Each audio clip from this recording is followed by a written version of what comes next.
nuk e kuptoj çfarë Pa votën e diasporës, 0 vot diaspore. Çfarë mendon ky që do të realizojë me këtë? Jo, ta thash, ai ai do partinë ta marrë në varr. Domethënë, këtë është krijuar ideja të ndjekë modelin e Berlusconi, mirë, po Berlusconi e krijoi vetë partinë. Berlusconi nuk e krijoi në momente historike, që e krijuam të gjithë bashkë Partinë Demokratike.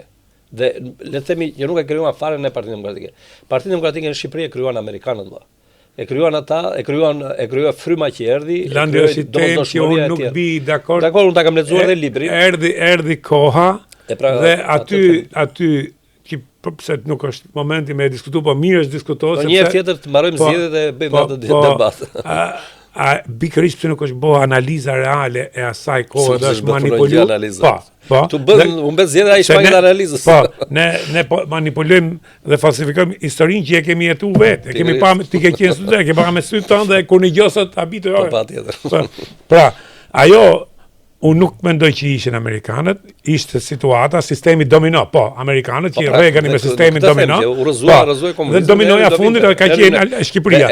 Më fal, se dhe sot mëngjes e mendova, kur më kujtove që duhet vija në emision.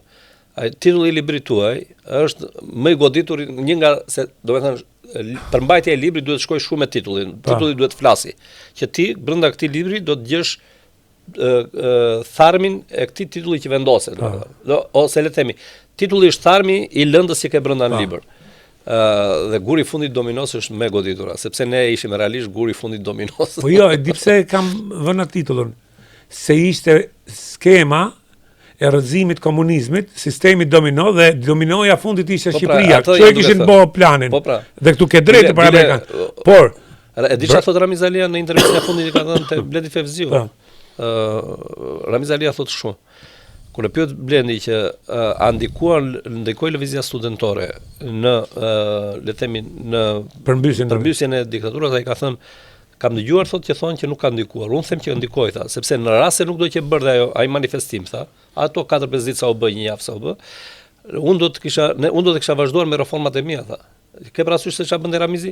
Ramizi prit. Po Shqipëria mund të ngelej si Bielorusia. Ja, nuk në Irlandë nuk mund të sepse mundur ata ta restaurojë i dorëzoi ekonomia, nuk e restauroi të dorë. Ai do i dorëzoi ekonomia sepse ti nuk kishe as me klerin më. Po ti e di se jam duke studiuar, kam studiuar dosjet, edhe ekonomia në atë kohë ka qenë katastrofë. Ka qenë katastrofë. $700 milion kishte gjithë buxheti i shtetit. E pranonin vetë vendimet që merrte qeveria në atë periudhë, kanë qenë vendime të tilla që ishte kapitullim total. Dhe ngjarjet në Europë, se kjo është temë që duhet diskutuar në fakt dhe nuk e bëjmë analizën tamam për shumë gjëra të tjera, pra ne jemi këtë gjendje që i manipulojmë dhe falsifikojmë vetë dhe rrejmë vetë dhe shkojmë gjithmonë më keq.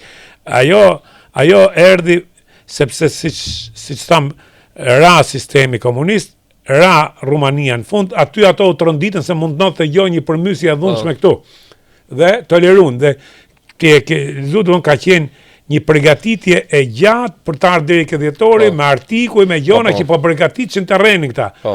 Studentët kanë dalë sepse erdhi fryma siç dolën korrik, siç dolën në janar 90-s, po